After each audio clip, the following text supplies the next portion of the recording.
You know, it's funny. Sometimes the most profound, the most practical life advice comes from places you'd never expect.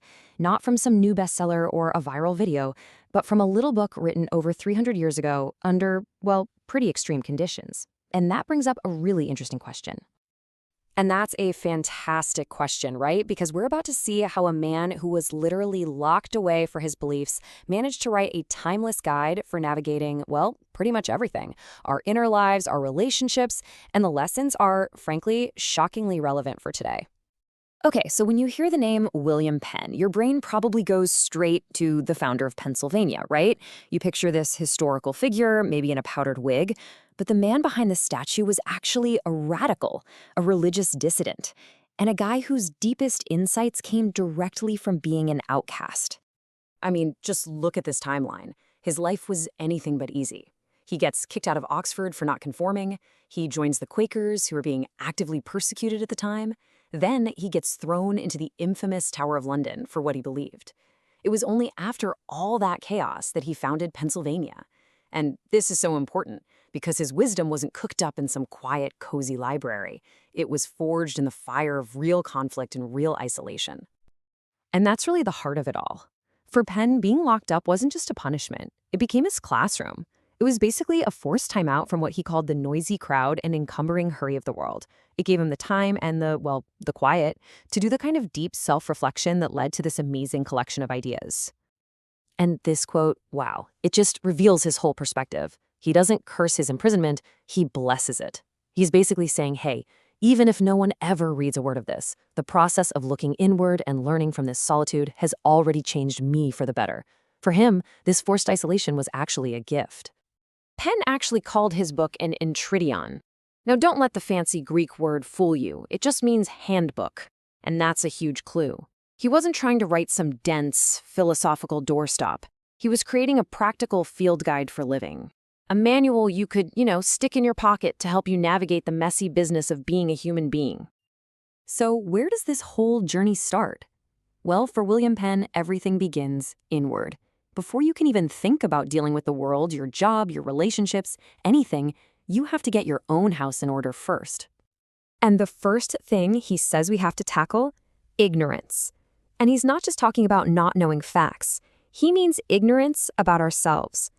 He argued that most of us are basically strangers to our own genius, walking around with no real clue about our own potential, our own minds, or even how our own bodies work. And this idea totally shaped his views on education. He looked around and saw a world that was producing what he called scholars, people who only knew words. But what the world really needed, he said, were people who knew things, people with practical, hands-on knowledge. He thought you should learn by building, by observing, by doing. Words were supposed to be the tools, not the end goal itself. Okay, so after ignorance, Penn takes aim at pride. And man, his observations are just razor sharp.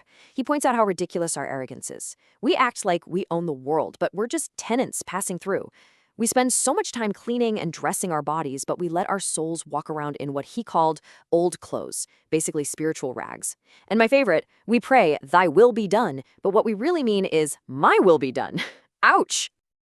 All right, so once you've started working on that inner foundation, tackling your own ignorance and pride, then, Penn says, you're finally ready for the next step.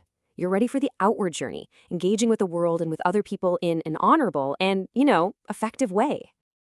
See, Penn totally understood that at the end of the day, our happiness is all tangled up with the quality of our relationships.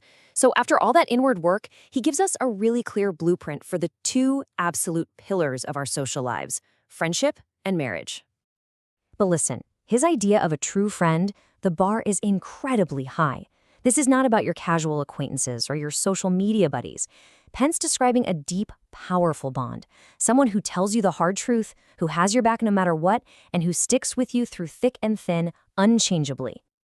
And that powerful idea of friendship, that's the bedrock for his view on marriage. For Penn, a spouse has to be that true friend first. He even calls them a second self, which just perfectly captures this idea of a complete union. Someone who shares everything, the good and the bad, and whose happiness is tied directly to yours. It's a true partnership.